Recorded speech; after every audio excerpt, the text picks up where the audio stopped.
The broadcast is now starting. All attendees are in listen-only mode.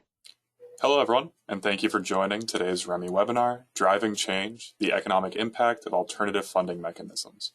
This webinar is being presented by Alexander Karhunen, Alexander Infeld, Owen Karpeles, and Shreya Gurav from REMI. At REMI, we provide dynamic economic models that policymakers use to project policy outcomes relating to economic development, tax, transportation, energy environment, equity, and more. Please reach out to info@remi.com if you have any questions about REMI or our software. I'd be happy to connect you with the appropriate person here. In terms of this webinar, if at any time you have a question, I encourage you to enter that question into the question box. Time permitting, I will moderate these questions to the speakers after they finish presenting. If there's any we don't go to, we'll definitely coordinate reaching out to you. So don't let that be the reason you don't ask a question. We'd be happy to connect with you. I also want to inform everyone that about an hour after the presentation concludes, we're going to be sending a copy of the slides and a recording of this presentation to your email. If you have any questions based off those materials, I definitely also encourage you to reach out. I'll connect you with the presenters or the appropriate person here at REMI. We're very excited for this webinar. I want to thank our presenters here for preparing it, and I want to thank everyone for joining today. So without further ado, take it away, Alex. Thank you so much, Brian. Yes, everyone, thank you so much for joining our webinar. We are very proud of the work we have done, and we're excited to share it with you. So this is our webinar, Driving Change, the Economic Impact of Alternative Funding Mechanisms. My name is Alexander Karhunen, and I'm joined by Owen Karpeles, Alexander Infeld, and Shreya Gurav. So to give a quick introduction on the topic, as over the past few years, we've seen a rise in electrical vehicle usage, a decrease in the amount of revenue collected from fuel taxes, as well as federal grants depleting. So there is an increased demand for transportation infrastructure funding. So in this webinar, we will explore the possible methods for consistent infrastructure funding using REMI's Tax-PI and Transite models. We will discuss levying a possible road usage fee in the form of a toll and the funds it would raise, as well as an increase in the gas tax and the overall economic impacts of each funding mechanism on a theoretical Colorado economy. So I will start off by giving a brief history onto some of the legislation that is relevant to the topic. Starting in 1991, this is actually the last time that Colorado has increased the gas tax, where it is currently at 22 cents a gallon.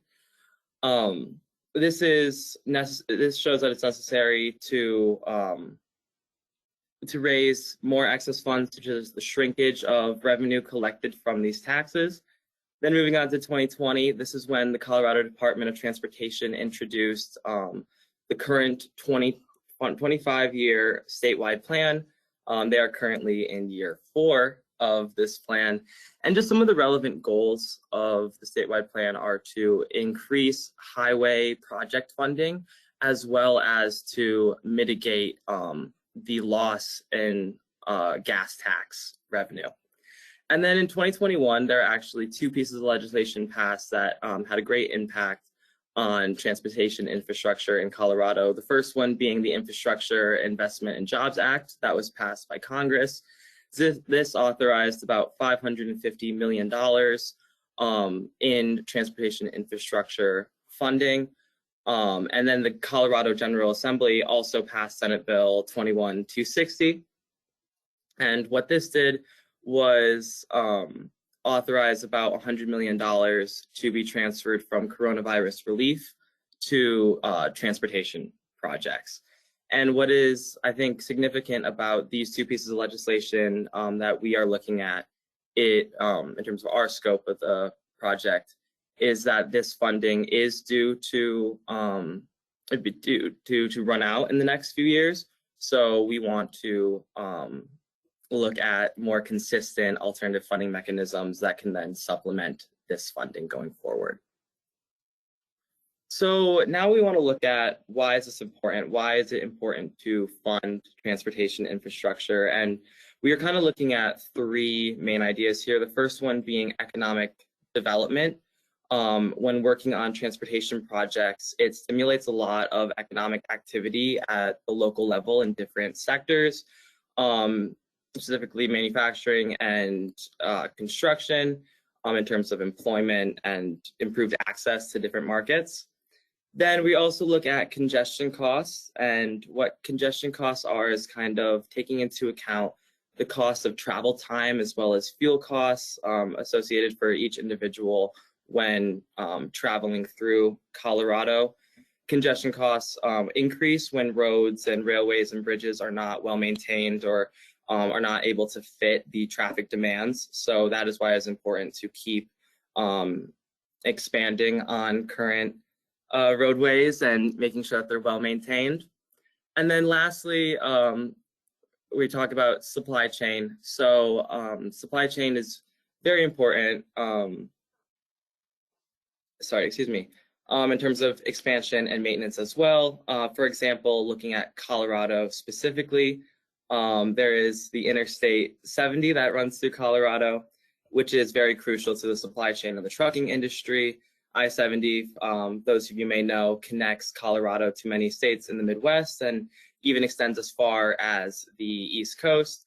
And if this interstate, as an example, were to not be well maintained or were to be obstructed in some way, then the detour would then increase those congestion costs that I talked about, and as well as disrupting the supply chain.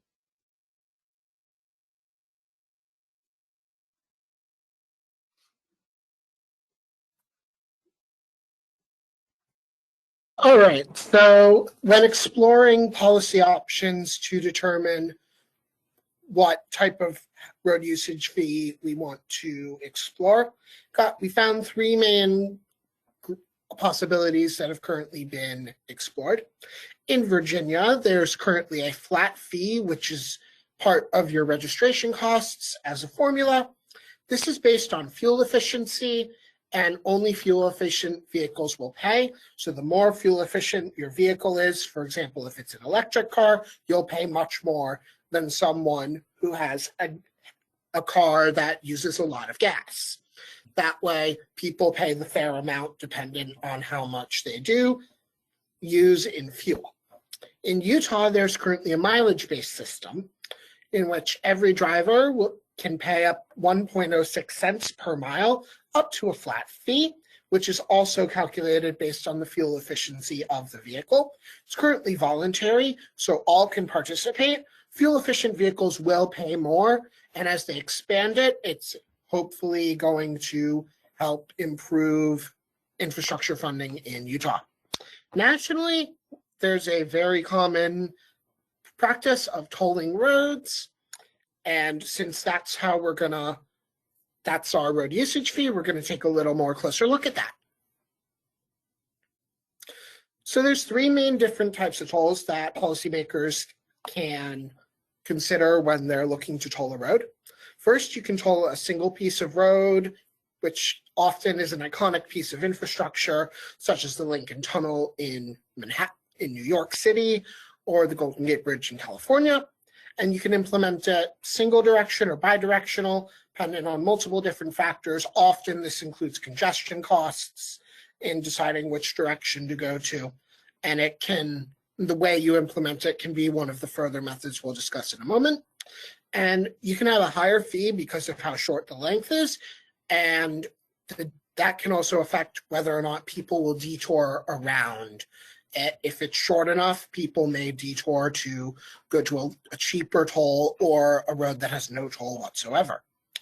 Sometimes there is a full-length toll gate-based highway system, most commonly seen in the New Jersey Turnpike, the Indiana Toll Road, and either a ticket or cash system where people will have to man the toll booths to ensure that tolls are being paid correctly. Maintaining these gates does cost more money and may cause congestion based on how long it takes to run the toll. Finally, we have a full-length open road tollway, such as the Pennsylvania Turnpike or right here in the Massachusetts Turnpike.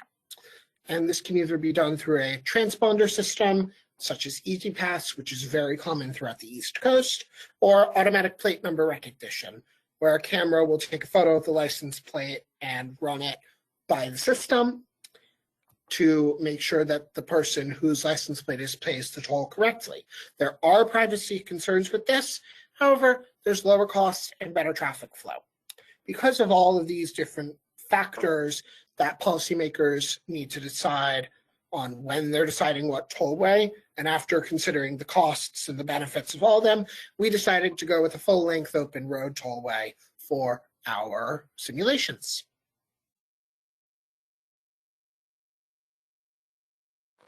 All right, before we touch the topic, let's address this question. What is the problem here with increased use of electric vehicles and that causes less gas tax revenues to be collected? So as previously mentioned, it's established fact that transportation infrastructure is significant in economic development, supply chains, and minimizing congestion costs in the state. So we do need these funds to invest in infrastructure. And the question is, how are we going to raise these funds? So we look at these three funding scenarios. First, we look at do nothing. So we do not change the existing infrastructure, or we do not make any changes to the taxes or fees or any sort of existing infrastructuring. And the second thing is look at gas tax. So we're increasing gas tax, and the increase in gas tax will generate the additional revenue that will be contributed to the state revenue. And lastly, we look at a new source of fee or a new source of funding mechanism, which is the road usage fee. And as previously mentioned, it'll be a full-length open road toll on I-25, which connects major cities. And let's look at the impact analysis of these three things. So firstly, the do-nothing effect, it affects the transportation cost. It leads to an increase in transportation costs. And what we're simulating right now is we're looking at a ramped up 1% increase in transportation cost over time. And it also leads to lack of investment. Since we're not increasing taxes or fees, so there's a lack of investments to invest in this infrastructure. And how are we going to make up for those excess funds? And lastly, we look at the effect of this do-nothing effect on employment, output, and other components of the GDP. Secondly, the gas tax effect. Theoretically, an increase in gas tax will lead to a change in habits. The consumers will prefer or shift their consumption habits to electric vehicles in the long run. We could also see a shift from private cars to more use of public transportation, and it could also potentially decrease automobile prices and car insurances in the long run. And lastly, road usage fee effect. There will be an additional source of funding for the state. It also means that we increase the population base that contributes to that state tax collected. It'll be a fair square because fuel cars as well as electric cars both will pay and contribute towards state taxes revenues. So with the scope of the project in mind, we'll be using two REMI software platforms today. First is Tax-PI. So this is going to deal with fiscal policy modeling, and it allows us to create a custom budget essentially and see how changing different revenue streams will have like a widespread effect throughout the regional economy. And then next we have our Transite model. This handles all transportation policy, because when you think of transportation, you think of the network, and Transite allows us to model specific network variables like accessibility costs, commodity access, general travel costs, and more. So to look at the forecast that we're going to run today. So first we have the control. This is sort of the business as usual forecast. This assumes no changes in policy or new industry. And for our case, the control forecast has a general budget with revenues and expenditures for the Colorado region, which leads us to the revenue generation comparison section. This is where we're comparing, as you mentioned, the increased gas tax versus a road usage fee, and we use Tax-PI to capture this effect on the economy. And lastly, we have measuring the value of the network as a whole. So this is our simulation that sort of highlights what will happen if we don't invest in this infrastructure, and how over time the transportation network will get worse because it's not properly supported. So yeah, first this is pictures from our model. This is a sort of sample budget that we've created for this simulation. We used a financial report to get very approximate values for typical budget components. This is the revenue side, so we have money earned yearly in millions of dollars, and we've used parts like sales tax, income tax, corporate tax, and then the two we're going to be looking at. And so each revenue stream on the budget is going to come with an indicator and a policy variable. So this is where we're seeing the effect of the fiscal policy throughout the model. So for example, income tax, the indicator we've chosen is personal income because that's the closest indicator attached with that. And then if we look at the policy variable, we've chosen personal taxes because again, anything changed in the income tax will have an effect on personal taxes in the model. So yeah, this is the expenditure side, again, from our Tax-PI model. Again, you can see Social Security, education spending, and more, and they're just very approximate values of typical budget components that we've used for this simulation. Another example of how you can customize it. So we have the indicator for education spending as the population in 5-year age cohorts. And you can see we've weighted the effect towards younger school age children, so like appropriately how it would be in real life. And then as you can see, the policy variable is state and local government spending. So that just shows that the states, governments, and local governments both contribute towards funding their education. So this is where we get into the simulation side. This first simulation, new revenue variable, just shows how we're increasing the gas tax yearly in nominal millions of dollars.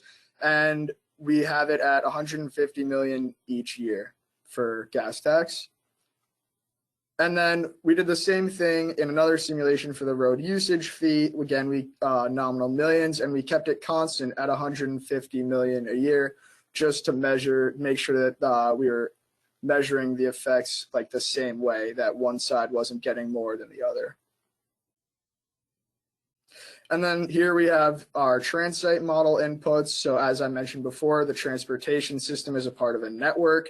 And here you can see the accessibility costs and transportation costs within the region, sort of increasing over time just to model, a lack of funding, I guess. And you can really see that they never get above, so this is in a proportion, so they never get above 1%. We kind of start at 0 and it's just ramped up over time and just remains constant at about 1%.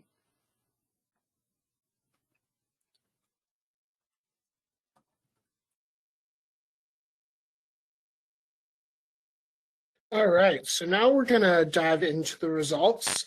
And before we do so, one thing to note, on the bottom right of the slide, you'll be able to see which model or models we got each of our data from. So this first graph here explores the GDP different comparison between the gas tax and the road usage fee simulation. So both of them will take an initial dip when both taxes go into effect. However, they'll both recover at about the same rate. The road usage fee a little higher in the end than the gas tax. And note that the gas tax slowly declines after leveling off, after its recovery, and the road usage fee will level off. So, and it'll sustain itself throughout the length of the simulation. We compare this to our do nothing scenario, so that GDP will not recover from the lack of infrastructure funding on its own. And it's very important to note that this scenario does not include the reinvestment of collected funds. That's both scenarios as well. And for this one, it declines steadily. It has a slight change as the transportation costs increase, levels off at 1% after the ramp up, but even though it is less steep, it's still declining as compared to if it fully leveled out at $3 billion lost.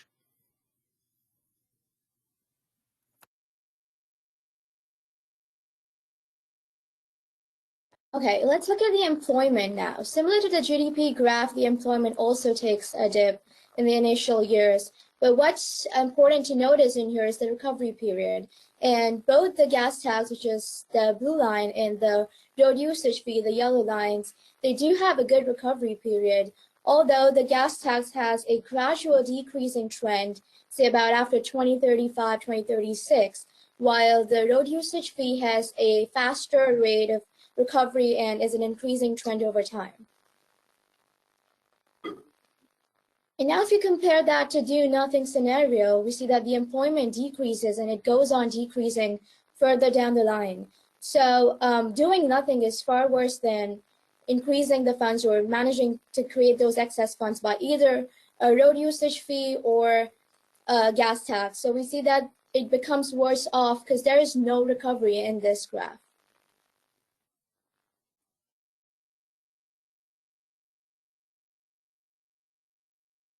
Okay, now looking at the employment breakdown, this is kind of breaking down the industries that are affected in the employment numbers that we saw over the last two graphs.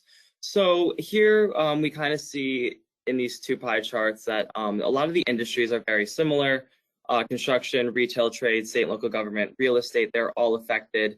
However, we see that the main difference is in the construction jobs lost, the road usage fee, 21% of jobs lost are in the construction industry, while the gas tax, that is compared to 33%. Our assumption for and reasoning for this relates to the transponder systems that we mentioned earlier when it comes to the types of tolling. The road usage fee requires the construction of these transponder systems they need to be built. Then looking at our do nothing scenario, this time looking at commodity access index. So this graph is a direct result from the accessibility and transportation cost increase that we saw earlier in the Transite model inputs. And I would say the key takeaway here is that as commodity access decreases due to people not being able to access businesses, whether it is because the roadways and bridges and rails cannot handle the traffic demand, or whether it is a lack of maintenance, we can then expect these prices of commodities will then increase. So thank you so much, everyone, for listening. I just want to say that there is no right answer on which revenue stream is more effective. They each impact the regional economy in a uniquely different way. However, based off of our simulation results and all of the figures that you were able to see, it is quite clear to say that when there is no investment, when we're in that do nothing scenario, that is when it leads to significant economic decline. And yeah, the minuscule increase in transportation costs is what leads to that long-term economic loss, which is representative of what would happen if there was insufficient and inconsistent funding to pay for the transportation infrastructure. And we would just like to say that evaluating situations like these is useful for performing long-term economic impact analysis. Again, thank you so much for listening, and we are excited to answer any questions you might have. Excellent. Awesome. Thank you so much, Alex I, Shreya, Owen, and Alex K for the excellent presentation. And thank you to everyone who's joined. We're just going to be shortly getting into the question portion of this webinar. So we've already had a great amount of questions come in already. And so we'd love to get this conversation going. If you have any more at this time, please feel free to put them. If we run out of time and we're not able to get to your question, we will definitely reach back out to you and get in touch to help you out with that. I also want to remind everyone that shortly after this presentation concludes, about an hour after, a link containing both the slides and the recording of this presentation will be sent to you through email. So once you have a chance to look through these materials, if you have any questions at that point, I encourage you to reach out to the email that was just on the screen and will be in the slides at the end, the info@remi.com. And so let's get into it. Let's get into the first question. It is, you mentioned all these types of road usage fees and how they impact the economy differently. how can the REMI model distinguish between these in an actual study? Yeah, I can answer that. So that's a great question. For the sake of our study, we just chose like a simple toll, but as long as you have the data like available for road usage and like your desired toll amount, you could easily differentiate between any fee type. I mean, as you saw in the policy variable and indicator section, it's really customizable what types of effects you want to have based off of different types of fees. And that goes for all types of fiscal policy. So hope that answers your question. Excellent. Thank you, Owen, for that. The next question we had is, when evaluating these two types of revenue streams, it appears that they're both negative in the long run and short run. So if this is the case, why does it matter is how they finished it?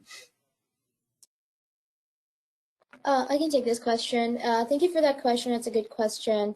I'll say that in the short run, we see a negative impact in both the graphs, GDP and employment. And essentially because it's money out of the pockets of people, taxes and fees, they have a negative initial impact. But in the long run, as we saw that both the road usage fee and the gas tax have quite some recovery period.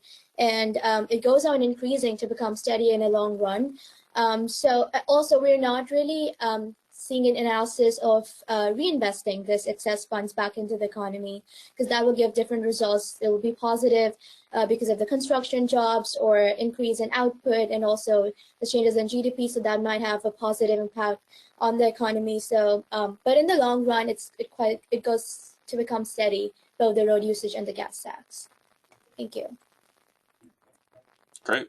Thank you, Shreya. And this goes for any question, but if any other presenters, if there's anything you want to throw in at the end there, we have plenty of time to have this discussion, so feel free.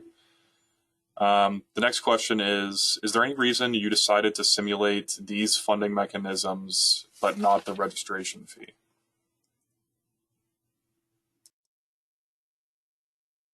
Yeah, I would be happy to take that question. So the reason we decided not to model and simulate the registration fee is more so just out of simplicity's sake. You can absolutely model a registration fee using Tax-PI with the correct data. We just decided to look at the road usage fee and the gas tax because it was a simpler setup in terms of revenues. When you look at registration fees, there's a lot of nuance in terms of like fuel efficiency.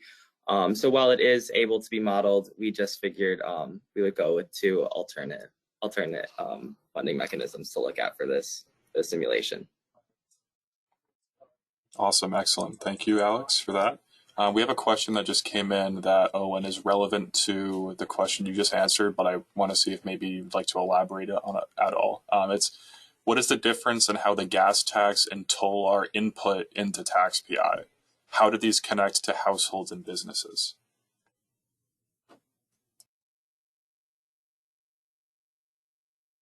Yeah, so they each have different indicators. I'll have to look more at the model. I'm definitely glad to do that and follow up, but I believe the main difference is the gas tax connects to like of a personal consumption for fuel and related expenditures, and then I believe that the road usage fee is an entire population effect. But I'm happy to look more at the model and follow up for sure. Great. Thank you for that, Owen. The next question we had is, can you explain the commodity access figure that you mentioned a little more?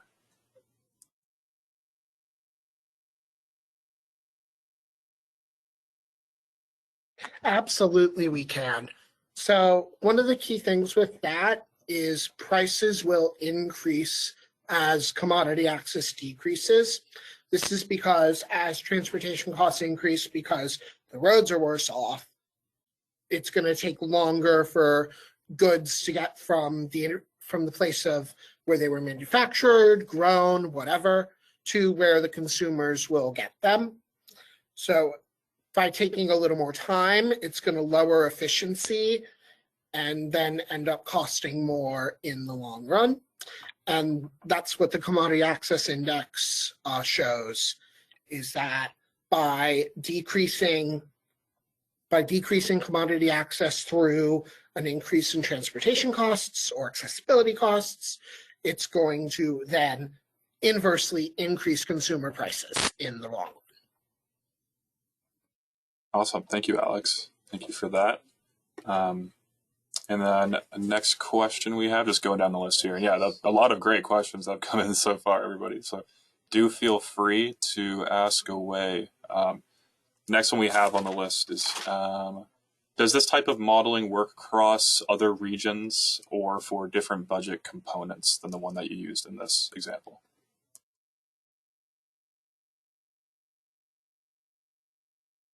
I can take this question. Definitely, you can use these simulations for other states or other regions, and it will depend on the indicators of that specific region, because every region, every state have different inputs to put in the model.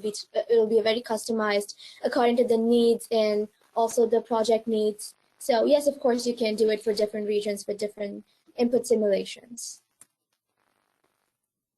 Awesome. Thank you, Shreya. I can just add on to that a little bit. So like I sort of mentioned before, we're able to capture not only like transportation policy, but there's, we can model changes in education spending, income tax differences. It's all possible through the indicator and policy variable feature. Thank you, Owen and Shreya, for that. The next question we had is, and I think you may have addressed it slightly, but if any elaboration would be great. Where does the GDP decline in the do-nothing scenario come from? Is it higher production and distribution costs, outmigration of population, shrinking scope of markets, or some combination of other factors? That's a great question. Thank you for it. A lot of the GDP loss, as we said, comes from the decline in commodity access and the increase of prices and the decrease in accessibility in order to get from place to place or transportation.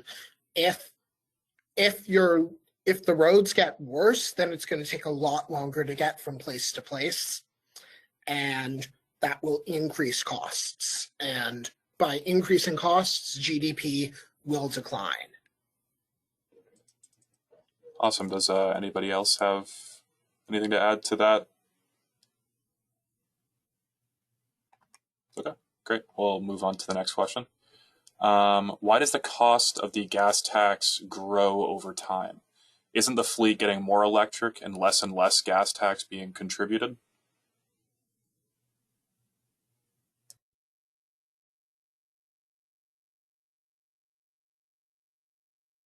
Yeah, I can answer that.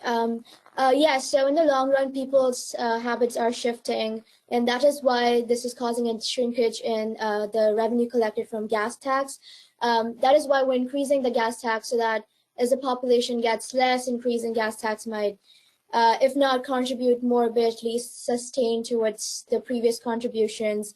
And a road usage fee, it's kind of a balance between people shifting from fuel cars to EVs. It's kind of a balance that people using both types of cars pay, and that might add to additional income collected by the states as revenues. Yeah. Yeah, I just want to tack something onto that really quickly. Shreya did a great job of explaining, but I think our goal for this simulation was to kind of see what happened if we were to kind of counteract the decline in purchasing power from the gas tax revenue. Like she said, the revenue is shrinking over time, and although the gas tax has not been increased since 1991, there is an increase in electrical vehicle usage, and that is just it's lowering the revenue year on year. So the point of this was to see if this gas tax increase could then mitigate those revenue losses. Awesome. Thank you for that. And this is a pretty interesting question that we just got. I missed part of the webinars, so I'm sorry if this was already answered. But do gas taxes do more harm to lower income areas? In these areas, are people more dependent on cars to get from place to place?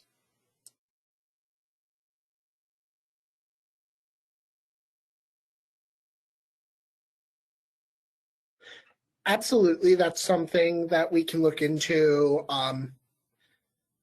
The gas tax, it is true that a lot of lower income places would have impacts with an increase in the gas taxes. They have to pay more out of their pockets, which would be interesting to look at. We didn't look at that specifically. However, we have a SEI feature that would be able to look at that specifically, which can go into any of our modeling products, either that can go into TransSite or Tax-PI, and you'd be able to see how specifically each income group is affected by that change in policy, in this case, an increase in the gas tax.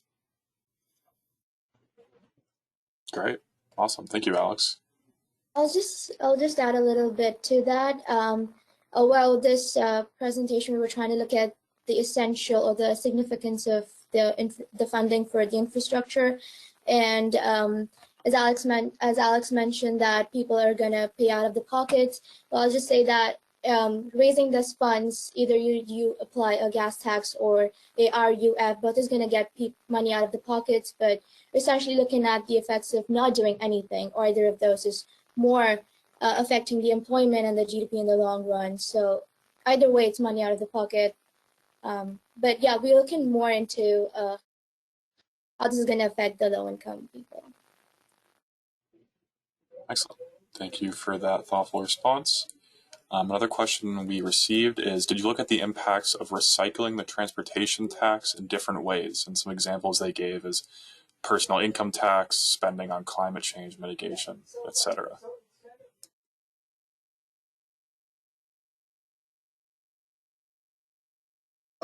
Yeah, so that's a good question. We did not in this like simulation, I guess. We're kind of just mainly focusing on those two taxes, but like I said, it's very possible to do that. We just wanted to keep it as, simple and general to our focus as possible. Great, thank you for that. Another question we received is, how does the gas tax scenario take into let me restart that. How does the gas tax scenario take into increasing use of electric vehicles, and what kinds of fees or solutions would REMIs look for a scenario where 50% or more of vehicles are electric?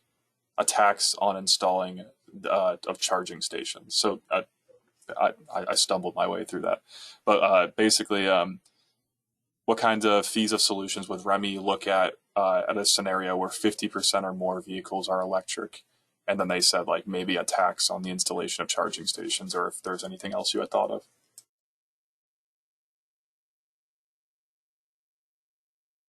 Yeah, I will take that one. And I hate to sound repetitive, but we did not look at that specifically.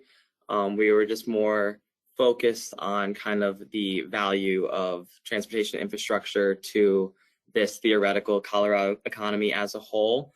I think it would be very interesting to look more into to simulate this kind of idea in a scenario where there are 50% EVs, and we could play around with spending that revenue on or taxing charging stations. I forget part of the question.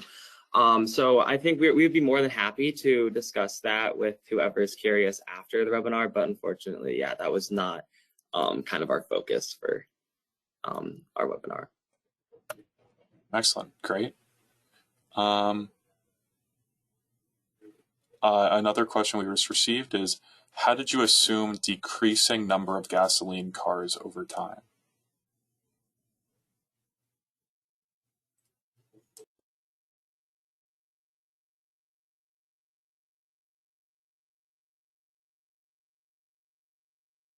So one of the key parts one of the key legislation pieces we had looked at was the Infrastructure Investment and Jobs Act, which part of that was more electric vehicles, charging stations and such.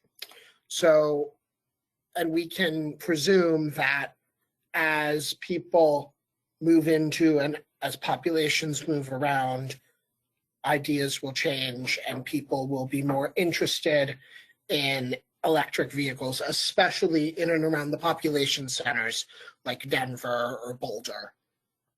People would be more interested in using an electric vehicle for their shorter trips in the cities and focusing towards ensuring that people using less gas and focusing more on using electric. Awesome. Thank you for that, Alex. Another question we've received is, these scenarios are good for forecasting car-based transportation infrastructure, but are these scenarios any use to increasing transportation funds for other forms of transportation, like trains or planes?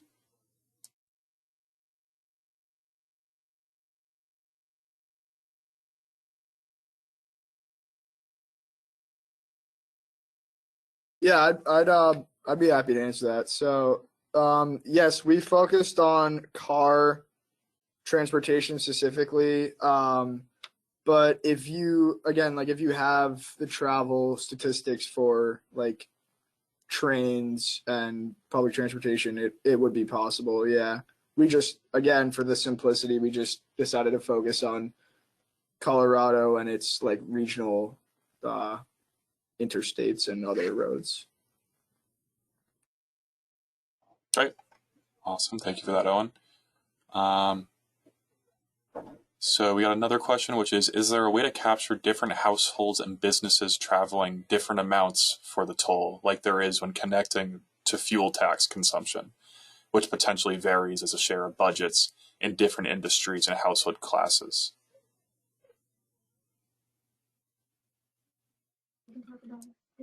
I'm sorry, could you repeat the question? Yep, I will. I'll repeat it. I did also stumble a little bit there. So, is there a way to capture different households and businesses traveling different amounts for the toll, like there is when connecting to fuel tax consumption? So, like how you can very easily connect the amount that someone drives, connects directly to the fuel tax consumption. Could you do that in the same way as a toll for households and businesses? So the way we simulated the toll was it was a new form of revenue collection, just the flat total revenue collection across the whole length.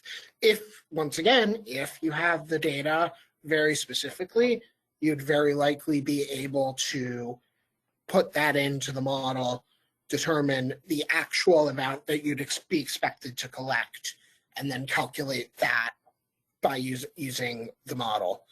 And would be very interesting to see if you had the actual data. Once again, we went incredibly simple on our model just to show how important it is to at least be doing something. Yeah, I can just add on to that. So in terms of like the customization and the transite models, a lot of the input variables are like regionally focused. So it's region to region. Since we were in our like study, we just did Colorado to Colorado, but in any, multi-regional model, you could capture different travel like statistics from between different regions, essentially. Excellent. Thank you for that. And the next question is, why is the impact of the toll larger than the fuel tax?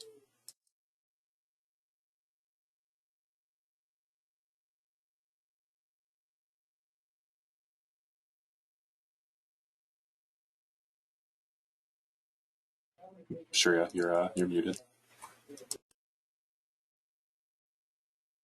Sorry about that. Yeah, I can take this question. So we're saying that the road usage fee has more collections because it increases the population base that contributes towards the state revenues. because road usage fee is essentially on any vehicle that is using that specific road, say I-25, and that includes fuel cars as well as electric vehicles. So essentially adds on a new body of people contributing towards the state taxes, that is the electric vehicles.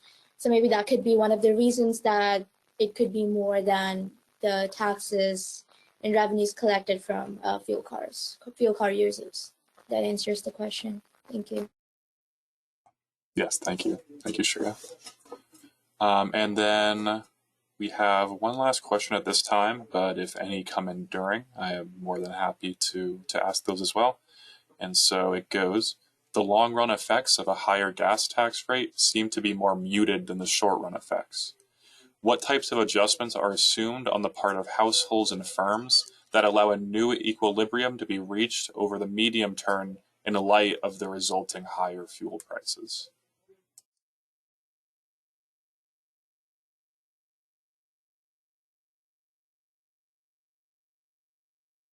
Yeah, so that's a great question. I think in order to better answer that, it would be helpful to really open up the model and look more. So we can definitely do that following the conclusion of the webinar, and definitely reach out with a solid answer. But thank you. And we did get another question, so I will ask it. So in related to the previous question, so why is the impact of the toll larger than the fuel tax? They elaborated to clarify the revenue collected by the two policies was different in amount, and that's the reason for different outcomes.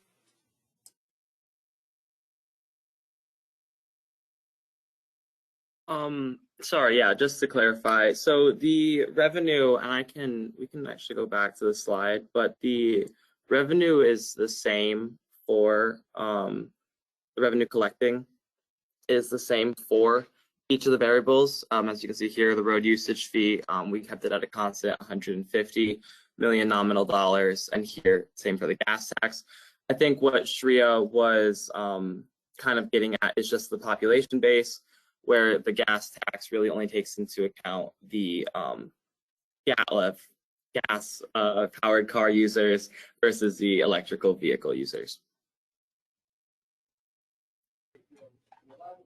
Excellent. And those are the questions we received. Thank you so much to the presenters for an excellent presentation.